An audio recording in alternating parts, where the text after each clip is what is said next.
entre o banco e o governo sobra pouco para o empresário, a verdade é essa. Nosso papo de hoje é com o Rafael Benassi. Olha, desde que eu comecei a pensar em sair da Santa Ângela, eu imaginei que eu tinha que fazer algo diferente do que aquela empresa faz, porque senão não teria motivo de sair. Construiu uma carreira dentro da construtora Santa Ângela ao longo de mais de uma década. Até o momento que eu decidi, de fato, que era hora de começar uma história nova, com a minha cara, com a minha marca, e assim nasceu o Aplause. Fala galera, tudo bom com vocês? Sejam bem-vindos ao podcast Gestão Sem Romance. Hoje episódio número 29 histórias incríveis de empresários, empreendedores, gestores para trazer conteúdo relevante para você. Então, gestores que estão à frente de negócios aqui da região de Jundiaí, para mostrar um pouco sobre gestão de negócios, gestão financeira, gestão de pessoas e principalmente gestão de gente, né? Que você, para começar a liderar um negócio, você precisa ter esse autoconhecimento. Então, o nosso episódio é um episódio trazendo esse conteúdo para você. Então, pega papel e caneta para te ajudar na sua jornada. Eu sou Márcio Ribeiro. E eu sou a Gabriela Ribeiro. Nosso papo de hoje é com o Rafael Benassi. O Rafael é formado em arquitetura e urbanismo e construiu uma carreira dentro da construtora Santa Ângela ao longo de mais de uma década, tomando posteriormente a decisão de empreender e fundar a própria marca. Hoje ele está à frente da Aplause, uma construtora com mais de 10 anos de atuação focada no desenvolvimento de áreas industriais e loteamentos residenciais com forte presença aqui em Jundiaí região. E além disso, ele traz uma vivência muito prática sobre governança, profissionalização de empresas familiares e tomada de decisão num setor que exige visão de longo prazo e alto nível de responsabilidade. Nós estamos muito felizes com a sua presença, Rafael. Seja muito bem-vindo ao nosso podcast. Obrigado, Márcio, Gabi. É um prazer estar aqui no Gestão Sem Romance. Incrível. Rafael, já começando com tudo, o Márcio e eu somos apaixonados por histórias, então a gente sempre começa antes da empresa, antes do negócio, querendo conhecer a pessoa por trás mesmo. Então conta um pouquinho pra gente de quem é o Rafael e de como ele chegou até hoje na Aplause. Bom, como você já abriu na apresentação, eu me formei em arquitetura e urbanismo no ano de 2005 e comecei minha carreira profissional já na empresa da minha família à época, que é a Santa Ângela, está no mercado hoje ainda, na liderança de mercado. Comecei inicialmente desenvolvendo projetos arquitetônicos mesmo, depois eu migrei para a área de legalização dos projetos, para cuidar das aprovações, registro em cartório, meio ambiente. E a partir daí eu desenvolvi uma carreira ao longo de 11 anos na construtora Santa Ângela, até o momento que eu decidi de fato que era hora de sair e começar uma história paralela. Eu não abri mão de estar presente na Santa Ângela, ainda hoje faço parte do conselho de administração da empresa, mas eu achei que era hora, tinha chegado o meu momento de começar uma história nova com a minha cara, com a minha marca. E assim nasceu o Aplause. Incrível. Legal. E nessa transição, houveram desafios no meio do caminho de sair de algo que já estava ali consolidado, né? Para dar os primeiros passos sozinho, empreendendo. É óbvio que já são aí mais de 10 anos, mas a gente sempre sabe que os primeiros passos são desafiadores, né? Desafios a gente tem até hoje, né? Todos os dias a gente enfrenta, cada dia de uma vez, é o que eu costumo falar lá na Aplause. Mas sim, acho que o primeiro desafio, quando eu estava na Santa Ângela, era ter clareza de que, sim, eu tinha a possibilidade e as condições ali necessárias para começar um novo negócio, em termos de capital, conhecimento e uma bagagem que eu já, assim, o primeiro desafio foi reconhecer que eu já tinha uma bagagem que me autorizava a alçar esse sonho, né? Uhum. Essa história nova.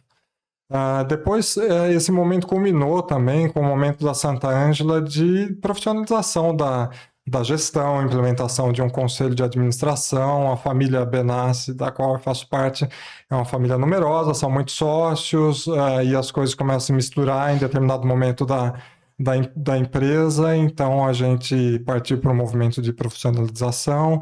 Eu e outras pessoas da família saímos da gestão na época, abrindo caminho para uma grande transformação que a Sant'Angela passou e vem passando.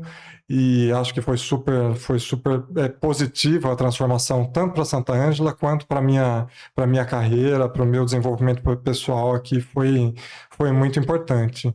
E outros desafios a partir daí aconteceram, né? Para viabilizar o primeiro projeto, os primeiros parceiros que acreditaram no meu potencial e no potencial da Plausi de entregar, de fato, um produto de qualidade no prazo e com a qualidade característica dos empreendimentos da minha família, de maneira geral, né? Da Sant'Angela. Então, o primeiro desafio foi encontrar parceiros que investissem na empresa e acreditassem no meu potencial de entregar. E a partir daí, o outro grande desafio foi, a partir do primeiro empreendimento lançado, conquistar a credibilidade do mercado como um todo, mostrando que sim, de fato era uma empresa nova, mas tinha condições de entregar os loteamentos, os produtos aí que a gente põe no mercado com toda a qualidade e no prazo acordado. É bem legal esse ponto, porque o ramo da construção civil, assim, ele tem essa dificuldade de iniciar um negócio, porque tem a questão da confiança, se vai conseguir ser cumprido os prazos, né? A gente vê muito aí em histórias, né? E não só prazos, né, Márcio? Desculpa te cortar aqui, mas a primeira desconfiança que se instala quando uma empresa nova chega no setor imobiliário é se de fato ela tem condições financeiras de entregar. Porque o cliente paga uma boa parte da aquisição dele de maneira antecipada. Ele assina um contrato e põe fé que a gente vai entregar aquilo que a gente está divulgando no mercado. Uhum. E assim, tem aventureiros, infelizmente, tem. Mas quem trabalha direitinho e anda na linha aí tende a colher melhores resultados no médio e longo prazo. E é essa linha que a gente aposta. Né? Que legal. E qual que foi a estratégia, assim, né? Então você focou na parte de loteamento, né? Sim. Então, qual que foi o racional que te motivou a escolher esse nicho dentro do mercado imobiliário? O que você enxergou de possibilidade? Qual que foi a sua ideação no início sobre isso? Olha, desde que eu comecei a pensar em sair da Sant'Angela, eu imaginei que eu tinha que ter um foco muito específico e fazer algo diferente do que aquela empresa faz, porque senão não teria motivo de sair. Eu poderia ficar lá e continuar desenvolvendo o trabalho que eu vim desenvolvendo também. E eu comecei a notar que a procura por lotes no interior do público de outras cidades, a procura em Jundiaí vinha crescendo e achei que o meu conhecimento em desenho urbano, em arquitetura da paisagem, na qual eu fiz uma especialização, poderia me ajudar a desenvolver produtos nessa linha e deu certo. E tá aí, né? Acho que eu consegui estabelecer o nome da Plausi no setor de loteamentos hoje na região. Aqui. Legal, muito bom. E é um setor que, principalmente em cidades mais no interior, ele tem essa procura mesmo, né? Por conta que, por exemplo, aqui em Jundiaí a gente tem essa vantagem de estar próximo de São Paulo, de Campinas, mas não tem aquela loucura, né, de quem mora lá, trânsito, e não tem tanto espaço assim, então muitas pessoas decidem vir morar para cá, tanto que eu acredito que o mercado deu essa crescida também por conta desses fatores, principalmente na pandemia para cá, né? Pois essa foi uma coincidência, né? Quando eu saí e comecei a trabalhar nos projetos da Plausi, não tinha nem pista de que a gente passaria pelo que passou aí no ano 2020 e 2021. Essa foi uma coincidência, mas de fato a pandemia acelerou essa procura por quem quer um lote para construir uma casa ou quem procura uma casa com um pouco de espaço de quintal, para ter uma piscina ali, para as crianças poderem brincar. A pandemia acelerou. Mas a pandemia acelerou especialmente em Jundiaí, porque Jundiaí tem um poder de atração dessas pessoas. O que eu, particularmente, não só pelo setor que eu trabalho, mas olhando como cidadão jundiaense, eu acho que é um fator extremamente positivo. A cidade atrai gente para morar aqui e atrai dinheiro para investir aqui e atrai talentos para trabalharem no nosso mercado aqui. E essa capacidade de atração que Jundiaí tem é por conta de um histórico de gestões que entregaram trabalhos muito bons aqui na região, em infraestrutura viário, saneamento, educação, serviços de maneira geral. E Jundiaí tem esse diferencial e atrai. Embora algumas pessoas enxerguem que atrair gente demais pode ser negativo, eu acho que se a cidade crescer com um planejamento e de maneira ordenada, como vem crescendo, eu acho que isso é extremamente positivo para a cidade.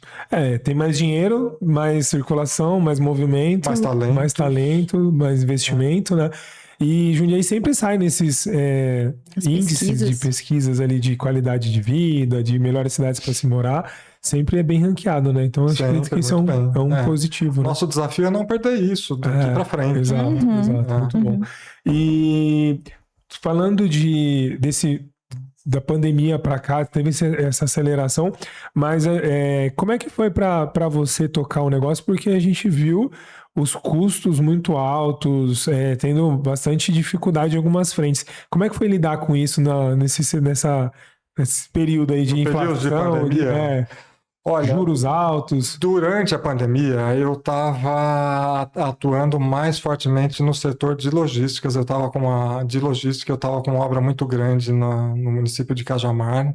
E lá, de fato, a gente teve um impacto, mas eu peguei o finalzinho da obra. Então, esse impacto inflacionário que o mercado da construção sentiu muito forte naquela ocasião, eu não passei na Plause, porque naquele momento a empresa não estava no momento como a gente está hoje. Hoje nós temos 4 canteiros ativos de obra. Naquele momento eu tinha um canteiro, era uma obra muito específica ali, então a gente atravessou bem e foi uma coincidência muito feliz para a gente também, porque acelerou a procura e a gente teve tempo de revisar os orçamentos, a nossa estratégia de venda para um produto que a gente lançou logo na sequência e acabou surfando um pouco dessa onda. Que legal, que bom. Você falou sobre a gestão da empresa familiar lá internamente, de como vocês lidaram com os desafios ali e tudo mais, e de como essa gestão é importante para que uma nova marca ou qualquer outra marca consiga não só adquirir a credibilidade perante os olhos das outras pessoas, mas manter a sua palavra mesmo, né? Quais pilares da gestão você vê que são essenciais para que isso se mantenha dentro de um negócio? Olha, eu acho que o principal pilar e aquele do qual eu não abro mão na Plause e na Santa Ângela também não são os valores. Né? Os valores que a gente carrega da família, a gente levou para a empresa, tanto para Santa Ângela quanto para a Plause. Isso é inegociável. Né? Resiliência, hoje em dia a gente precisa de muita resiliência, porque imagina só como é que você trabalhar no mercado imobiliário que precisa de financiar as obras e o cliente precisa se financiar também para pagar a construtora. Imagina como é trabalhar isso no cenário atual, com taxa de juros próximo de 15% ao ano, aí, a taxa Selic, né? Os juros para o comprador e para nós construtores é muito maior que isso. Então o desafio de hoje é esse. Então por isso que eu falo que a resiliência é muito importante. E eu acho que um outro pilar também é um aprimoramento constante. Né? Não dá para a gente se acomodar e deixar de olhar para fora e ficar só ali com a cabeça atolada no trabalho, sem perceber o que está acontecendo pelo mundo, sem buscar ferramentas de gestão, ferramentas de tecnologia, porque o mundo está super dinâmico, cada dia mais rápido, e quem piscou pode perder o bonde. E quando a Santa Ângela começou, até uma curiosidade, começou assim de forma já com essa visão de crescimento, no sentido de onde a Santa Ângela chegou hoje, lá atrás já era uma visão nítida e clara para os membros da família que começaram, ou foi uma coisa que foi acontecendo ao longo do tempo e vocês precisaram se adaptar a esse crescimento? A origem da minha família, vou começar contando um pouco da origem, porque já acho que explica muito do que se sucedeu com as empresas aí. É a origem agrícola. Sim. Era uma família de agricultores. começou abrindo mercado para a própria produção, começou vendendo a produção numa barraquinha na beira da rodovia Anhanguera, daí já procurou um espaço no Mercadão da Cantareira, antes de ter o CEAGESP como a gente conhece hoje. Em 1970 inaugurou o CEAGESP, a Benassi já estava lá, e a partir daí expandiu na distribuição de FLV, frutas, legumes e verduras, expandiu para o território nacional. A Santa Ângela, em particular, que foi a sua pergunta, ela nasceu como uma alternativa de investimentos para o dinheiro que a família ganhava nesse outro negócio.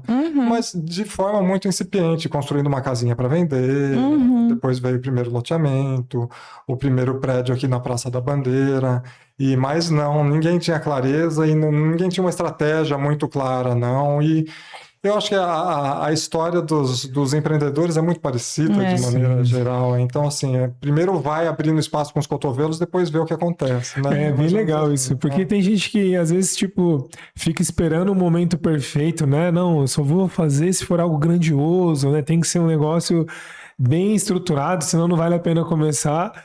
E negócios que dão certo, muitas vezes foi, tipo, oportunidade.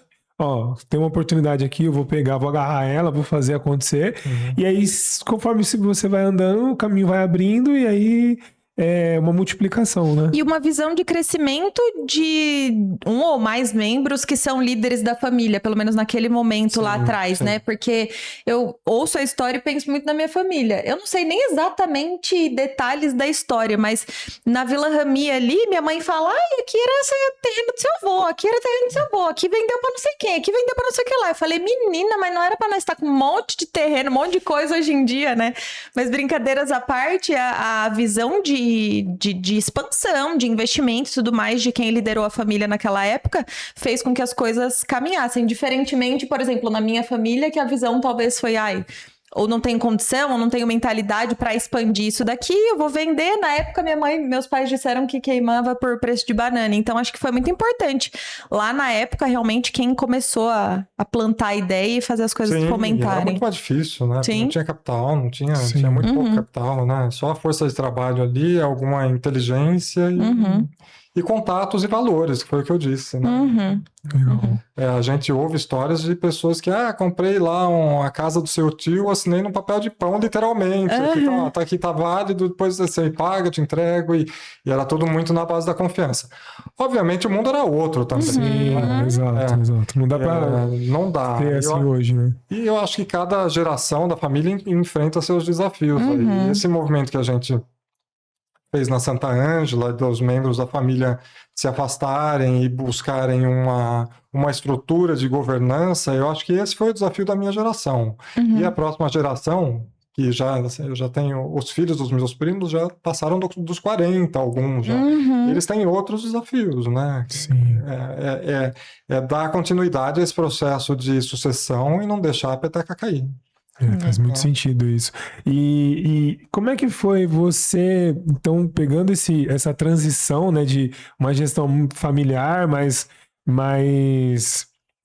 tradicional, mas para fazer essa profissionalização, e aí você decide empreender, e aí como é que você começou o negócio? Assim, você já veio com essa visão de governança, de gestão? Como é que você toca Aplause hoje falando de gestão de negócio? Olha, sim, em partes, né? Claro que a cada dia a gente aprende mais e já se passaram 10 anos desde que eu fundei a Aplause, e acho que, claro que eu estou muito mais maduro hoje do que eu estava há 10 anos atrás. Mas já tinha algum repertório, já tinha passado por alguns momentos difíceis na empresa, em termos de mercado mesmo, de negócio, né? E a gente, eu, os meus primos, os meus pares, familiares ali, a gente foi buscando e se aprimorando em estruturas de governança, como outras famílias fazem, qual a estrutura ideal para a nossa empresa. E a gente foi nesse momento que, de fato, eu tomei a decisão e outras pessoas também tomaram a decisão de sair e estruturar um conselho, assim, bem atuante na empresa, para que a gente abrisse caminho para o gestor fazer o papel dele e para o conselheiro ter o papel dele e representar o papel de sócios ali. E na Plause, sim, da mesma maneira, já nasceu em outro momento, eu já tinha outra consciência e, enfim, o mundo era outro também, já era uma história totalmente diferente. Que É legal. um erro que a gente vê que muitos empresários cometem, especialmente de empresas familiares, é justamente isso, é negligenciar a necessidade de profissionalização. Acho que esse amadurecimento contínuo em separar papéis, separar a pessoa do profissional, alocar muito bem papéis e níveis de opinião, o quanto aquela pessoa tem voz para determinado papel. Você vê empresas com potencial gigante de crescimento e evolução morrendo ali logo que nascem ou não durando tanto tempo porque não buscam essa profissionalização, né? Assim, quando a empresa nasce, é natural que o proprietário seja o gestor, Perfeito. o secretário, o faxineiro, ele faz tudo. Sim. Depois de um certo grau de maturidade, de um certo porte, e quando a família vai ficando assim, numerosa também, ficou bastante claro para a gente na época ali que o sócio não precisa ser gestor necessariamente. Ele tem um papel mais relevante, talvez, do que aquele de estar à frente da gestão no dia a dia ali. E foi ótimo para mim, porque também abriu espaço na minha agenda para eu poder inventar outras histórias e começar a Plause. É legal também isso, porque tem muito a ver com entender o próprio ego, vaidade, porque às vezes a pessoa... Não, tem que ser, é meu, eu tenho que cuidar 100%, e aí você abre mão de ter alguém mais capacitado, alguém que tem uma aptidão melhor para aquilo, e o sócio, o dono, ele pode olhar realmente para outras coisas que pode fazer mais sentido e mais diferença também naquilo que ele é bom, naquilo que ele vai buscar novos caminhos, né? Porque no final do dia, quando você tem novas oportunidades e consegue colocar mais energia naquilo, tende que o grupo cresça e você tenha mais dinamismo nas decisões e no resultado como um todo, né? Sim. Que legal, maravilha. Como é que você enxerga o mercado hoje? Então você falou bastante agora sobre os juros, né? Que tomar esse capital hoje para fazer os negócios, os produtos, tá caro tanto para o construtor, mas também principalmente para o cliente. Como é que você enxerga isso e como você está lidando isso no dia a dia para continuar os negócios e continuar crescendo dentro desse ramo? As margens estão cada dia mais apertadas para a gente, porque com uma mão o governo ele tem aumentado a taxação sobre tudo e todo mundo, né? Não é só para o setor da construção, enfim, mas os impostos estão num viés de alta aí. Com a outra mão, o governo gasta tudo que arrecada e, por conta disso, ele precisa manter, o Banco Central mantém a taxa de juros lá em cima. Então, assim, entre o banco e o governo, sobra pouco para o empresário. A verdade é essa. As margens estão muito apertadas. A gente tem tentado trabalhar em projetos mais eficientes, que agreguem, a gente aposta em diferenciais de projeto que agreguem valor para o comprador final ali e não agreguem custo na mesma proporção, apesar de ser uma equação complexa, é um exercício diário nosso esse, mas é o que a gente tem tentado fazer para sobreviver durante esses tempos aqui. Contudo, o mercado ainda está ativo, existe procura, a gente está vendendo bem. Não dá para dizer que o plantão de vendas está parado, não vende, nada disso. Então, assim, bom sinal que o consumidor ainda está procurando esse tipo de produto para investir, ou para morar, ou para construir, apostando numa queda de juros aí para vender posteriormente. A gente tem tido êxito ainda, mas, de fato, a taxa de juros no patamar que está hoje, impacta e pega a gente nas duas pontas, como eu falei. Fica bastante desafiador trabalhar. E quando, por exemplo, um loteamento, esse financiamento, porque às vezes o cliente ele vai comprar, ele vai dar uma entrada e aí ele paga as parcelas. É financiamento próprio de vocês ou ele acaba fazendo isso no banco? Ah, que legal. É financiamento próprio. Mas ainda assim, se a gente repassar para o cliente a taxa de juros que a gente paga para financiar a obra, o cliente não Não compra. compra. Então a gente tem um déficit aí no spread. Sim, A gente entendi. não consegue negociar com o cliente a taxa que a gente paga para os juros. Então, assim, a solução que a gente busca hoje é trabalhar com muito capital próprio, muito aporte mesmo para poder fazer, entregar essas obras e tentar financiar a menor fatia possível de obra. Uma parte das obras a gente faz com o dinheiro do próprio cliente, que vai pagando durante obras ali, e ele faz frente a uma parte do fluxo de caixa, mas claro que depende do empreendimento, tem fluxos maiores e menores, mas via de regra o dinheiro do cliente não banca a obra, a gente tem que fazer aporte de capital dos sócios ali e tem que também buscar alguma alternativa de financiamento bancário. Para vocês terem uma ideia, o produto em que a gente tem um financiamento mais longo com o cliente, a gente financia em 140 meses, financiamento direto com a construtora. Só que eu entrego a obra em 30, 36 no máximo, entende? Então tem uma exposição grande ali. A parcelinha é muito pequena do cliente, Sim. ela paga uma fração do custo de obra ali, o resto a gente tem que recorrer a banco ou aportar dinheiro de sócios ali, que também tem um custo esse capital, Sim. e as margens acabam ficando muito apertadas mesmo. Nossa, ouvindo ele falar, a única coisa que me passa à mente é que realmente a gestão financeira de um negócio como esse precisa ser Pois é. sem nenhuma vírgula pra fora mesmo, porque às vezes um pequeno erro descasa todo o fluxo e aí acaba, enfim. E a gente trabalha com cenários, né? Você faz o cenário lá, no lançamento vou vender tantos por cento, nos 10 primeiros meses mais um tanto, depois até o fim da Projeções, obra, né? faz uma projeção, mas assim, isso a gente trabalha com aquela sensibilidade do momento ali, antes do lançamento. Muitas vezes você lança, aí vem a guerra na Ucrânia, vem o bloqueio do Estreito de Hormuz, o Trump fazendo tarifaço, tudo isso acaba impactando. A gente não tem como prever esse tipo de evento. Nossa, faz todo sentido. E tem também uma... E como é que hoje você... Não sei se você pode abrir essa informação, mas assim... tem muita devolução, por exemplo, de extrato, o cara no meio do caminho ele não consegue pagar e aí... Felizmente na Aplause pouco. Que legal. Pouquíssimo.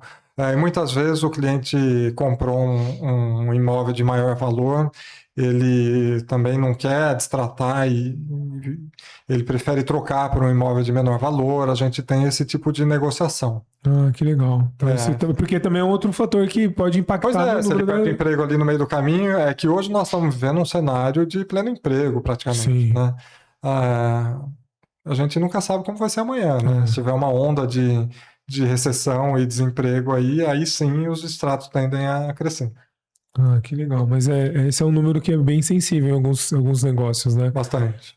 Que legal. Quando eu converso com gente de negócios grandes, assim, nós empreendemos juntos em determinado projeto, por exemplo, como aqui no podcast, mas eu empreendi literalmente com pequenos negócios, mulheres empreendedoras, enfim. Quando eu converso com gente como você, com negócios realmente relevantes, eu penso, a única coisa que me passa pela cabeça é como o conhecimento desse empresário, desse gestor, desse dono de empresa precisa ser mais macro, precisa ter uma visão política, precisa ter uma visão econômica, você precisa ser bem... crítico e realmente estar atento a tudo isso. Vai muito além, por exemplo, do Rafael, que é incrível no que faz dentro de arquitetura e urbanismo, né? Fura literalmente essa bolha, né? Exato, da qual você se formou para realmente conseguir fazer o negócio crescer, prosperar e surfar nesse mercado que é tão volátil, né? E como é que você faz, não sei se você ou se você tem um time que estuda os lugares, beleza, eu vou montar um loteamento, vai ser mais industrial. Como é que você faz essa captação desses possíveis projetos? A gente tem uma rede de corretores parceiros que já conhecem o nosso viés de produto, vamos falar assim, né? Aqueles atributos que a Aplause entrega, independente de padrão. E eles estão sempre atentos a oportunidades, eles trazem. A primeira coisa que a gente faz é um estudo arquitetônico de implantação ali para saber o que aquela propriedade comporta de projeto em cima. É claro que assim, isso com base na legislação municipal, nas diretrizes, na legislação ambiental. Enfim, tem todo um mosaico de regras que a gente tem que lidar o tempo todo. Sim. Eu falo que, assim, lá na Aplauso a gente não faz projeto, a gente pega as peças do quebra-cabeça e monta, porque o espaço de criatividade acaba ficando muito pequeno, e eu acho que tá certo, é um setor que tem que ser regulado mesmo, bem regulamentado, porque no fim do dia o que sobra é a cidade para todo mundo aí, a cidade tem que ter qualidade, tem que ter planejamento, planejamento, tem que ter circulação, enfim, tem que ter um mix de atividades desejável ali para, né, levar centralidades a vários pontos do território. Mas voltando à questão, a gente faz primeiro esse estudo de arquitetura, de implantação, com base no que todo mosaico de legislação permite. Em seguida, a gente tem um software de viabilidade, faz a viabilidade financeira, aí já aprofunda um pouco no exercício de cenários. Olha, esse produto nessa região, a gente faz uma pesquisa do mercado na região para saber qual o preço praticado ali nos dias atuais. Apesar de que o preço dos dias atuais é só um termômetro para a gente fazer com o cenário de hoje. Muitas vezes, do momento em que essa área entra para a gente estudar até o momento do lançamento, se passam alguns anos. É um processo moroso. É isso que eu ia perguntar. Quanto tempo? Porque realmente ver um loteamento ali sendo construído, parece que legal, que ele teve a ideia, plim, já tá pronto, né? Mas na verdade não, você tem ali muita coisa para trás para ser desenhada para funcionar, né? Tem muitas etapas de aprovação e burocracia que a gente tem que vencer, e no meio do caminho, na maioria das vezes, não é exceção à regra, não, a gente ajusta o projeto para atender as demandas dos técnicos de todos os setores que o projeto passa aí, e o projeto é uma coisa viva, né? Muitas vezes a gente trabalha muito no formato de parceria com os proprietários de terra. Eles têm lá a terra, a gente entra com a nossa estrutura de projetos, aprovação, comercialização e obras depois, então ele é um investidor na prática com o terreno dele ali. E a gente faz, depois que a gente faz esse primeiro estudo de arquitetura, senta para conversar com o proprietário e entender com ele a expectativa de retorno em cima daquele investimento dele ali, muitas vezes ele acha que o pessoal tende a achar que aquele é o projeto final e que é daquela maneira que vai ser lançado e que os números estão escritos na pedra, mas não dá, não é bem assim. Sim. Porque a gente tem que atender exigências e os estudos também vão se aprofundando com o andamento do projeto ali, e tudo isso acaba alterando, enfim, um pouco para mais, um pouco para menos o aproveitamento ali. Entendi. E até a gente chegar numa configuração final de projeto, e aí passa por todo o trâmite primeiro a gente pede as diretrizes para entender o que é que a prefeitura espera daquela região, daquela área. Depois a gente passa por uma pré-aprovação, aprova todos os projetos complementares, tem que aprovar nas concessionárias de água, esgoto, energia, gás, quando for o caso, para depois partir para a esfera estadual. Aí os projetos passam por um colegiado de secretarias que se chama AGRAPROAB, e eles se reúnem e cada um faz seu voto lá. E quando aprova de primeira, você tem que soltar rojão. Eu não vi isso ainda. Aí volta, a gente atende a exigência da entrada novamente. E depois, enfim, tem a aprovação final da prefeitura ainda, registro em cartório. É muito, muito burocrático mesmo, por isso que toma tempo. E mais ou menos numa média, assim, os projetos que vocês já fizeram? Olha, o projeto mais rápido que eu já consegui trabalhar na vida demorou 18 meses. E o mais longo, se eu te falar, que passou de 10. Caramba! 10 anos. Caramba.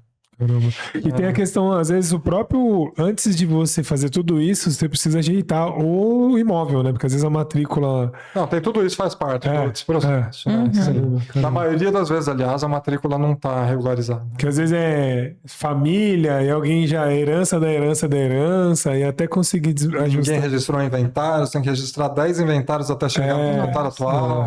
Né? Caramba, né? Então não é só... Porque, assim, muita gente...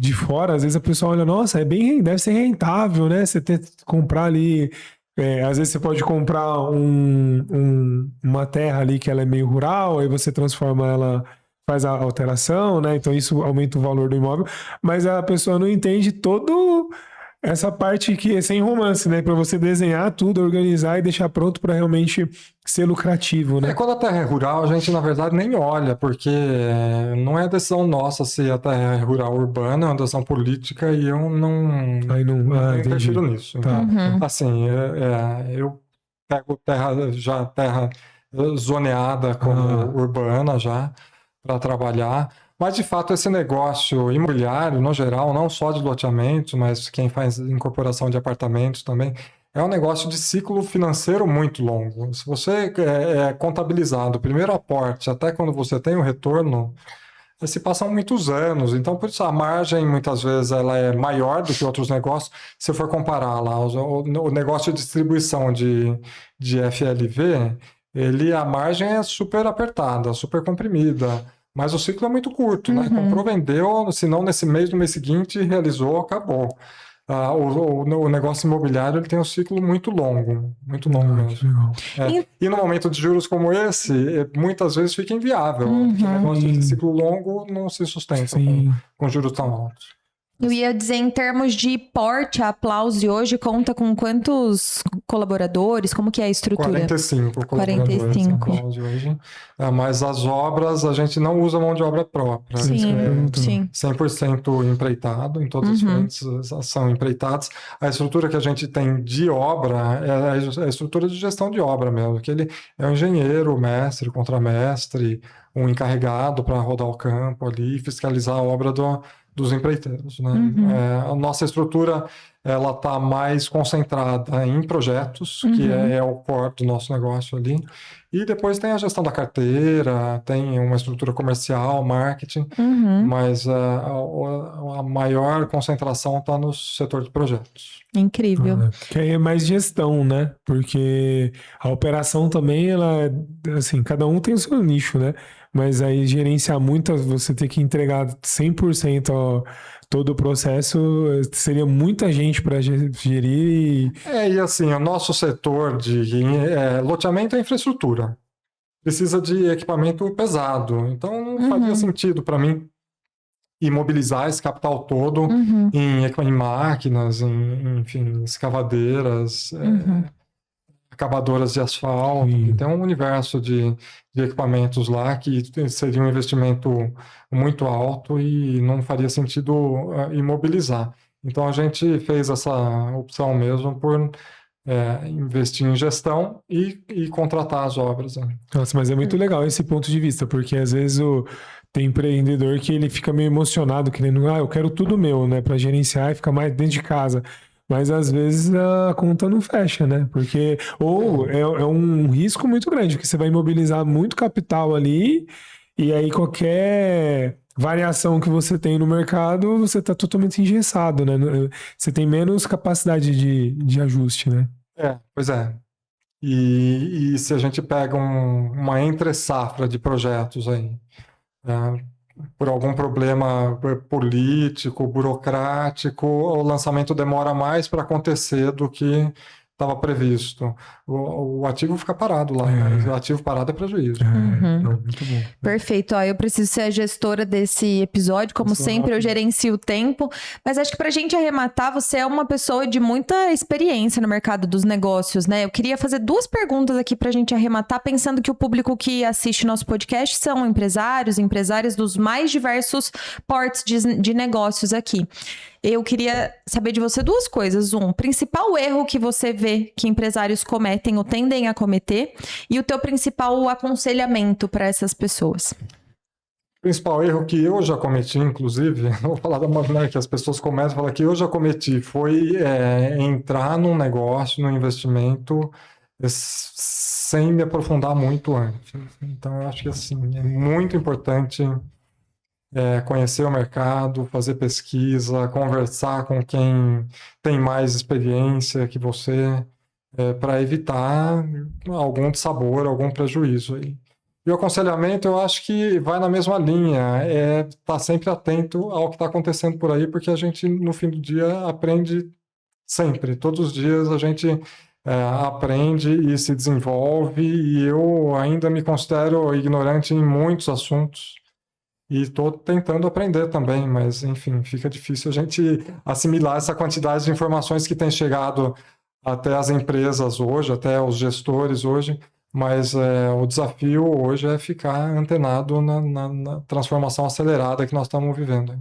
Nossa, Perfeito. excelente. Muito bom. Esse episódio eu adorei porque, além da sua história, você trouxe uma visão de negócio assim, muito, muito clara e muito realista, muito estruturada mesmo, de como fazer um crescimento sustentável e ter uma estrutura realmente para crescer. E você falou uma palavra que é a palavra que vocês buscam nos seus produtos, que é eficiência, né? Então, para mim, essa é a palavra que qualquer empresário que está assistindo a gente aqui precisa tatuar no braço, na pedra, falar, cara, eu preciso buscar ser eficiente, porque no cenário que a gente vive hoje, juros altos, instabilidade econômica, política, não dá para saber o que vai acontecer nos próximos meses.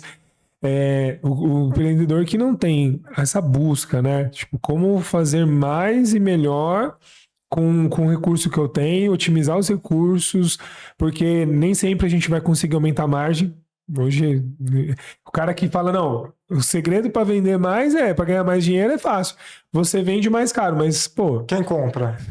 No mercado de hoje, nem sempre você consegue colocar o preço para o consumidor. Como você falou, se eu repassar os juros para o cliente, ele não compra, porque fica inviável a conta. Então, eu tenho que absorver isso e ser muito eficiente. Então, essa palavra... ela assim, ela é música para os meus ouvidos, porque pequenos negócios, o dono não pensa nisso. Ele vai tocando, é custo, tem que ter custo, é assim mesmo, vamos girando. E às vezes ele tá com um furinho no balde ali, e ele não vê, e no final do dia ele se endivida, deixa de crescer, deixa de pegar oportunidades. Então, obrigado pela aula que você deu aqui pra gente de gestão. Eu agradeço a oportunidade de expor um pouco da minha trajetória e um pouco da empresa também, da Applause. Muito obrigado. Incrível, Rafael. Obrigada. Quero agradecer você pelo tempo que você esteve conosco aqui. Já segue aqui na descrição, vai ter os contatos aqui do Rafael, da Applause, para você conhecer os empreendimentos, a empresa dele como um todo. E deixa seu gostei, coloca nos comentários o que mais fez sentido, o que você gostou da história dele, da empresa. E se você ainda não se inscreveu no canal, inscreva-se no canal, clica no sininho para você receber todos os conteúdos. Se você está no Spotify, segue a página também para você receber os outros episódios. Eu encontro você no próximo episódio. Um abraço, até mais. Até mais. Tchau, tchau.